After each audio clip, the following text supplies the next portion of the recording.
찬송가 290장입니다. 우리는 주님을 늘 배반하나 내 주 예수 여전히 날 부르사 그 참되신 사랑을 베푸시나니 나 형제여 주님을 곧 따르라. 주 널리에 비네 주 널리에 비네 주 널리에 비네 항상 비시네. 주께서 풍성한 은혜를 내려 내 영혼이 나날이 복받으니 주 예수를 너희도 구주로 섬겨 곧 따르며 풍성한 복 받겠네. 주 널리에 비네 주 널리에 비네 주 널리에 비네 항상 비시네. 무거운 짐 지고 애타는 인생 주 예수께 돌아와 고시어라. 내 주 예수 너희를 돌보실 때에 참 복락과 안위가 넘치겠네. 주 널리에 비네 주 널리에 비네 주 널리에 비네 항상 비시네. 전능하사 천지를 만드신 하나님 아버지를 내가 믿사오며 그 외아들 우리 주 예수 그리스도를 믿사오니 이는 성령으로 잉태하사 동정녀 마리아에게 낳으시고 본디오 빌라도에게 고난을 받으사 십자가에 못 박혀 죽으시고 장사한 지 사흘 만에 죽은 자 가운데서 다시 살아나시며 하늘에 오르사 전능하신 하나님 우편에 앉아 계시다가 저리로서 산 자와 죽은 자를 심판하러 오시리라. 성령을 믿사오며 거룩한 공회와 성도가 서로 교통하는 것과 죄를 사하여 주시는 것과 몸이 다시 사는 것과 영원히 사는 것을 믿사옵나이다. 아멘. 하나님 말씀은 요한복음 21장 1절에서 14절입니다. 그 후에 예수께서 디베랴 호수에서 또 제자들에게 자기를 나타내셨으니 나타내신 일은 이러하니라. 시몬 베드로와 디두모라 하는 도마와 갈릴리 가나 사람 나다나엘과 세베대의 아들들과 또 다른 제자 둘이 함께 있더니 시몬 베드로가 나는 물고기 잡으러 가노라 하니 그들이 우리도 함께 가겠다 하고 나서서 배에 올랐으나 그날 밤에 아무것도 잡지 못하였더니 날이 새어갈 때 예수께서 바닷가에 서셨으나 제자들이 예수이신 줄 알지 못하는지라. 예수께서 이르시되 얘들아 너희에게 고기가 있느냐 대답하되 없나이다. 이르시되 그물을 배 오른편에 던지라 그리하면 잡으리라 하시니 이에 던졌더니 물고기가 많아 그물을 들 수 없더라. 예수께서 사랑하시는 그 제자가 베드로에게 이르되 주님이시라 하니 시몬 베드로가 벗고 있다가 주님이라 하는 말을 듣고 겉옷을 두른 후에 바다로 뛰어내리더라. 다른 제자들은 육지에서 거리가 불과 한 50칸쯤 되므로 작은 배를 타고 물고기 든 그물을 끌고 와서 육지에 올라보니 숯불이 있는데 그 위에 생선이 놓였고 떡도 있더라. 예수께서 이르시되 지금 잡은 생선을 좀 가져오라 하시니 시몬 베드로가 올라가서 그물을 육지에 끌어올리니 가득히 찬 큰 물고기가 153마리라. 이같이 많으나 그물이 찢어지지 아니하였더라. 예수께서 이르시되 와서 저반을 먹으라 하시니 제자들이 예수 주님이신 줄 아는 고로 당신이 누구냐 감히 묻는 자가 없더라. 예수께서 가셔서 떡을 가져다가 그들에게 주시고 생선도 그와 같이 하시니라. 이것은 예수께서 죽은 자 가운데서 살아나신 후에 세 번째로 제자들에게 나타나신 것이라. 아멘. 전능하시고 거룩하신 하나님 아버지, 우리의 예배를 받으시옵소서. 예수님의 이름으로 기도하옵나이다. 아멘. 요한복음 21장 1절에서 14절 말씀으로 다시 제자로란 제목으로 은혜를 받고자 하겠습니다. 첫 번째입니다. 다시 나타나신 주님, 다시 시작되는 부르심 1절에서 3절입니다. 부활하신 예수님께서 디베랴 호수 곧 갈릴리에서 제자들에게 다시 나타나십니다.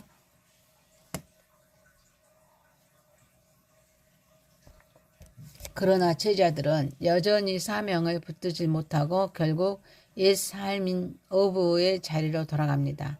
그 결과 그들은 밤새워 수고했지만 아무것도 얻지 못하는 실패를 경험합니다. 여기서 다시 나타나신 주님은 단순한 재등장이 아니라 부활하신 예수님께서 제자들을 향해 다시 찾아오셔서 그들의 부르심을 새롭게 하시는 사건입니다. 그리고 다시 시작되는 부르심은 베드로를 비롯한 제자들이 이전의 실패와 두려움에 머무르지 않고 여전히 주님의 사명을 향해 다시 일어나야 함을 보여주고 있습니다. 구원을 완성하신 예수님의 나타나심은 부활의 실제성을 증거합니다. 그리고 제자들의 사역을 다시 시작하게 하시는 하나님의 주권적인 개입입니다. 이 장면은 신앙의 출발점이 인간의 결단이나 탐색이 아니라 하나님께서 먼저 찾아오시는 은혜에 있음을 분명히 보여주고 있습니다. 밤새 아무것도 잡지 못한 제자들의 모습은 인간의 한계를 그대로 드러냅니다. 그러나 하나님은 바로 그 완전한 무력감의 자리에서 일하십니다. 이것이 은혜의 역설입니다. 예수님은 실패한 제자들을 버리지 않으십니다. 도마는 의심했고 베드로는 3번 부인했습니다. 다른 제자들도 모두 흩어졌습니다. 그런데도 주님은 다시 그들을 찾아오십니다. 그리고 다시 부르십니다. 이 본문은 실패의 이야기가 아닙니다. 다시 시작되는 부르심의 이야기입니다. 인간은 실패하고 돌아갔지만 주님은 포기하지 않으시고 다시 찾아오십니다. 그리고 다시 일어나도록 부르십니다. 빈손은 끝이 아니라 다시 시작입니다. 실패는 부르심을 취소하지 않습니다. 주님은 지금도 우리의 삶 속에 다시 나타나십니다. 그러므로 우리는 과거로 돌아가는 삶이 아니라 부르심을 붙들고 다시 시작하는 삶을 선택해야 될 줄 믿습니다. 우리의 빈 그물, 곧 좌절과 무기력, 그리고 옛 습관을 주님 앞에 내려놓아야 합니다. 나는 물고기 잡으러 가노라 라는 고백이 아니라 주님 나타나 주옵소서, 주님의 말씀대로 살겠습니다 라는 고백으로 방향을 바꿔야 합니다. 바로 그때 부활의 새 시작이 우리의 삶 가운데 열립니다. 지금의 상황이 아무것도 얻지 못한 밤처럼 느껴질지라도 바로 그 자리가 주님의 나타나시는 자리일 수가 있습니다. 그러므로 실패한 자리에서 주님을 기대하십시오. 또한 우리 물고기 잡으러 가노라라는 옛삶으로 돌아가려는 유혹을 점검해야 합니다. 우리는 힘들 때마다 신앙 이전의 방식과 익숙한 습관의 그런 과거의 관계로 도피하려는 경향이 있습니다. 그러나 그 길은 결국 공허함으로 이어집니다. 사랑하는 성도 여러분, 오히려 우리는 정직하게 고백해야 합니다. 주님, 나는 아무것도 얻지 못했습니다. 이 고백이야말로 주님과 새로운 만남의 출발점임을 알고 이 모든 것들을 하나님께 영광 올려드리는 저와 여러분이 되시기를 소망합니다. 두 번째입니다. 말씀에 순종할 때 열리는 기적입니다. 4절에서 6절입니다. 부활하신 예수님께서 새벽에 바닷가에 서 계셨습니다. 그러나 제자들은 그분이 예수님이신 줄 알지 못했습니다. 그때 예수님께서 너희에게 거기가 있느냐라고 물으십니다. 제자들은 없나이다 라고 대답합니다. 그러자 예수님은 그물을 배 오른편에 던지라 명령하십니다. 그 말씀에 순종했을 때 그물은 고기가 가득 차 들어 올릴 수 없을 정도로 되었습니다. 제자들이 예수님을 알아보지 못한 것은 단순한 착오가 아닙니다. 누가복음 24장에 나오는 엠마오 제자들처럼 그들의 눈이 가려져 있었기 때문입니다. 영적인 인식은 인간의 능력으로 이루어지는 것이 아닙니다. 하나님께서 열어주셔야 가능한 것입니다. 신앙의 출발은 우리가 주님을 발견하는 데 있지 않습니다. 주님께서 우리의 눈을 열어주시는 데 있습니다. 또한 이 장면은 인간적인 방법과 경험으로는 실패할 수밖에 없다는 사실을 보여줍니다. 밤새워 수고했지만 아무것도 얻지 못한 제자들의 모습은 우리의 현실과도 같습니다. 그러나 그들이 예수님의 말씀에 순종했을 때 전혀 다른 결과가 나타났습니다. 바로 이 지점에서 신앙의 핵심이 드러납니다. 말씀에 대한 순종의 기적의 출발점입니다. 제자들은 실패한 사람들이었습니다. 그러나 그들은 그 자리에서 주님의 말씀에 다시 반응했습니다. 그때 기적이 일어났습니다. 이 사건은 부활하신 주님의 임재 안에서 믿음이 새로워지고 사명이 회복되는 출발점이 됩니다. 순종은 단순한 의무가 아니라 하나님의 능력을 경험하는 통로입니다. 기적은 능력에서 시작되지 않습니다. 순종에서 시작됩니다. 밤새 빈 그물은 우리의 자력과 한계를 보여줍니다. 그러나 주님의 던지라는 그런 말씀 앞에 순종하는 순간 기적이 열리고 우리는 주님을 만나게 됩니다. 그러므로 기억해야 합니다. 순종은 기적의 문입니다. 이해되지 않아도 순종해야 합니다. 실패했어도 다시 순종해야 합니다. 말씀 앞에서 반드시 행동으로 나아가야 합니다. 사랑하는 성도 여러분, 오늘 우리의 없나이다를 주님 앞에 내려놓으십시오. 그리고 삶 속에서 한 가지라도 구체적인 오른편의 말씀을 붙들고 순종해 보십시오. 그때 부활하신 주님은 새벽처럼 우리의 삶 가운데 나타나실 것입니다. 빈 그물은 풍성한 기적으로 바뀌고 실패는 회복으로 또 헛된 수고는 열매로 변화될 것임을 알고 이 모든 것들을 하나님께 영광 올려드리는 저와 여러분이 되시기를 소망합니다. 세 번째입니다. 알아본 사랑, 뛰어든 믿음입니다. 7절입니다. 구원을 완성하신 예수님께서 사랑하시는 그 제자가 베드로에게 주님이시라 라고 말합니다. 그 말을 들은 시몬 베드로는 곧바로 겉옷을 두르고 바다로 뛰어내립니다. 이 장면은 단순한 사건이 아닙니다. 신앙의 두 가지 본질적인 요소를 보여주고 있습니다. 요한은 사랑에서 비롯된 인식을, 베드로는 믿음에서 터져나온 즉각적인 행동을 보여줍니다. 이 둘은 서로 대립하는 것이 아니라 온전히 신앙을 이루는 두 날개입니다. 요한이 먼저 예수님을 알아본 것은 우연이 아닙니다. 그는 자신을 예수님께서 사랑하시는 제자로 이해하면서 살아가는 사람이었습니다. 사랑의 관계는 인식의 능력을 깊게 합니다. 주님과 깊은 사랑의 교제 안에 있는 사람은 주님의 임재를 더 민감하게 알아봅니다. 반면에 베드로의 반응은 즉각적이었습니다. 그는 주님이시라 라는 말을 듣는 순간 지체하지 않고 바다로 뛰어듭니다. 이것은 야고보서의 말씀처럼 행함 없는 믿음이 아니라 살아있는 믿음의 모습입니다. 그의 행동은 계산이나 판단에서 나온 것이 아니라 주님을 향한 갈망에서 비롯된 것입니다. 참된 믿음은 언제나 주님을 향해 움직이게 합니다. 요한의 사랑에서 비롯된 인식과 베드로의 행동으로 나타난 믿음은 서로가 필요합니다. 사랑 없는 인식은 차가운 지식이 되고 행동 없는 믿음은 죽은 믿음이 됩니다. 그러나 이 둘이 함께할 때 신앙은 온전해지고 공동체는 살아 움직이게 됩니다. 그러므로 기억해야 합니다. 사랑이 있어야 주님이 보입니다. 그리고 주님을 보았다면 반드시 움직여야 합니다. 믿음은 행동으로 증명됩니다. 알아본 사랑은 반드시 뛰어드는 믿음으로 이어집니다. 주님과의 사랑이 깊을수록 우리는 주님을 더 분명히 알아보게 됩니다. 그 믿음이 뜨거울수록 우리는 주님께로 더 담대히 나아가게 됩니다. 과거의 실패조차도 이 사랑과 믿음 안에서 회복의 기회가 됩니다. 사랑하는 성도 여러분, 오늘 우리는 스스로 물어야 합니다. 나는 주님을 알아보는 사랑을 하고 있는가? 그리고 나는 그 사랑에 반응하여 실제로 움직이고 있는가? 이제 한 걸음을 내디디십시오. 알아보는 사랑을 점검하고 뛰어드는 믿음으로 반응하십시오. 그때 우리의 신앙은 머무는 신앙이 아니라 살아 움직이는 신앙이 될 것임을 알고 이 모든 것들을 하나님께 영광 올려드리는 저와 여러분이 되시기를 소망합니다. 네 번째입니다. 주님이 준비하신 식탁입니다. 8절에서 14절입니다. 제자들은 육지 가까이에서 작은 배를 타고 그물을 끌어와서 풍성한 고기를 건져 올립니다.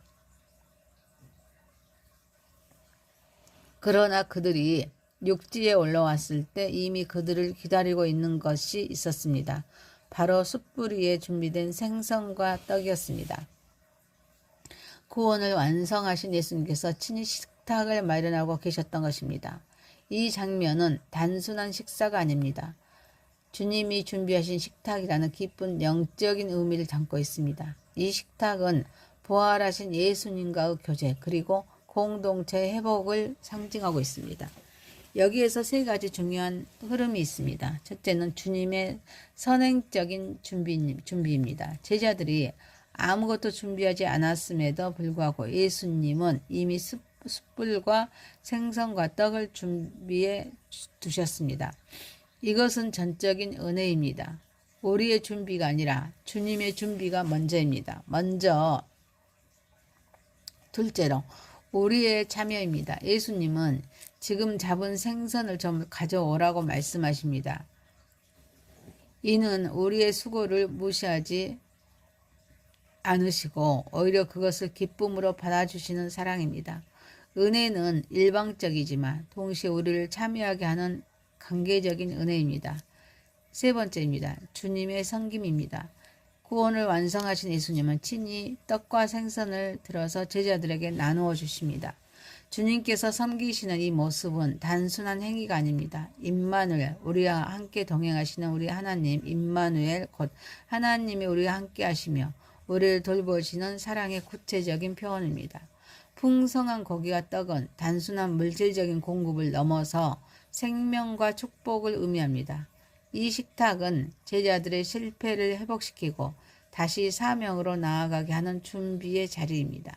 우리는 기억해야 합니다. 은혜는 이미 준비되어 있습니다. 주님이 차려놓으신 식탁은 단순한 공급의 자리가 아니라 회복과 교제의 자리입니다. 주님은 지금도 우리를 그 식탁으로 부르고 계십니다. 이제 우리의 반응이 필요합니다. 우리의 빈 그물과 과거 부인의 숯불을 내려놓고 주님이 준비하신 식탁으로 나아가야 합니다. 와서 조반을 먹으라는 그 초대에 응답하십시오. 사랑하는 성도 여러분, 그리고 우리가 가진 것을 가지고 나아가 주님과 함께 나누십시오. 그때 부활하신 주님은 우리의 삶을 변화시킬 것입니다. 빈 그물은 풍성함으로 바뀌고 또 실패는 회복으로, 그리고 우리의 삶은 다시 사명의 자리로 나아가게 될 것임을 알고 이 모든 것들을 하나님께 영광 올려드리는 저와 여러분이 되시기를 소망합니다. 말씀을 마칩니다.